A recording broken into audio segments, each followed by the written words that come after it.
एक बूढ़ा भिखारी। हर दिन एक भिखारी दरवाजे के पास आकर भीख मांगता था और घर का मालिक हमेशा घर के बाहर आते ही उसे देखकर फिर जाया करता। कई बार उसके लिए गालियाँ भी बकता। वो कहता, तू जिंदा ही क्यों है? पूरी जिंदगी ऐसे ही भीख मांगेगा क्या? धरती का बोझ क्यों बना रहा है? और कभी कभी उस भिखारी को गुस्से से धक्का भी मार दिया करता। इतना कुछ हो जाने के बावजूद भिखारी के मुंह से सिर्फ यही निकलता कि भगवान भगवान तुम्हारे पापों को माफ़ करे। एक बार सेठ को धंधे में बड़ा नुकसान होने की खबर मिली। सेठ बहुत परेशान था कि तभी उसके दरवाजे पर वही भिखारी आया। गुस्से से अपना आपा खोते हुए सेठ ने उस भिखारी को पत्थर दे मारा। पत्थर लगने के कारण भिखारी का सर फूट गया और उसके सर से खून बहने लगा।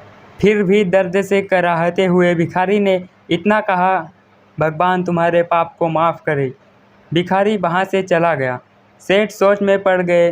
भिखारी को पत्थर मारा, फिर भी उसने सिर्फ प्रार्थना की। सेठ का गुस्सा शांत हुआ। सेठ का मन शांत हुआ भिखारी का रहस्य जानने के लिए। सेठ ने भिखारी का पीछा करना शुरू कर दिया। भिखारी जहाँ जहाँ जाता सेठ उसके पीछे जाता।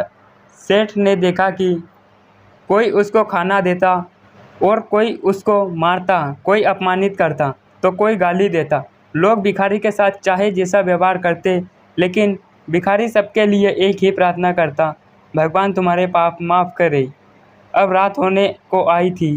भिखारी अपने घर जाने के लिए लौटा।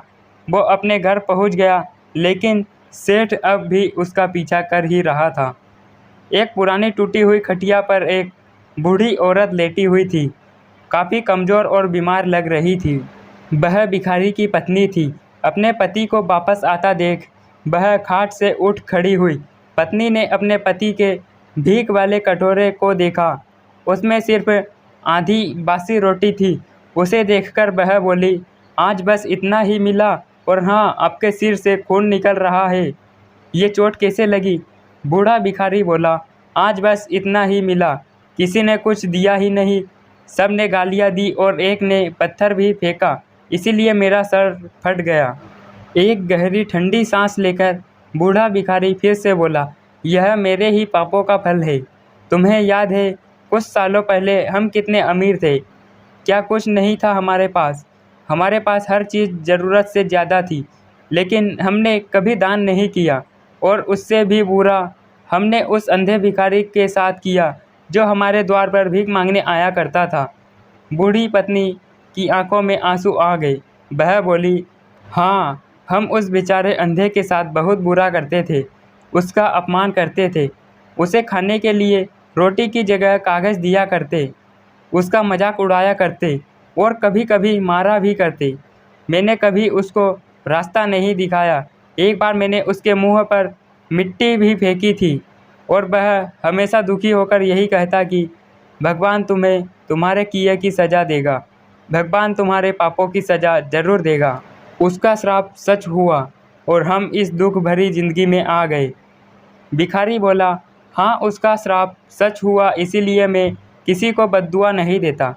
चाहे कोई मेरे साथ कैसा भी बर्ताव करे, मैं हमेशा उसके लिए प्रार्थना करता हूँ।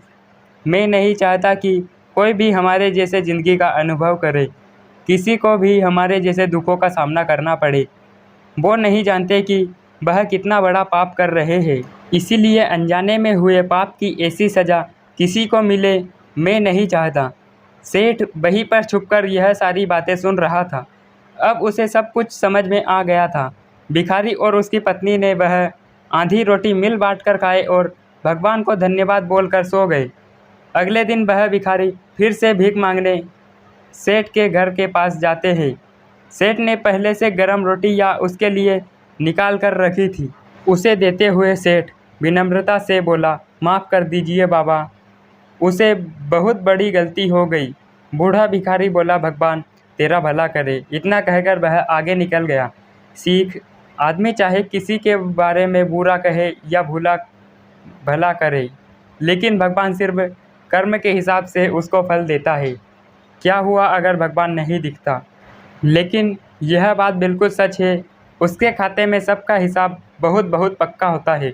इसीलिए जब किसी के लिए कुछ भी करो तो अच्छा ही करो। कहानी अगर अच्छी लगे तो वीडियो को लाइक करके चैनल को सब्सक्राइब अवश्य कर लें।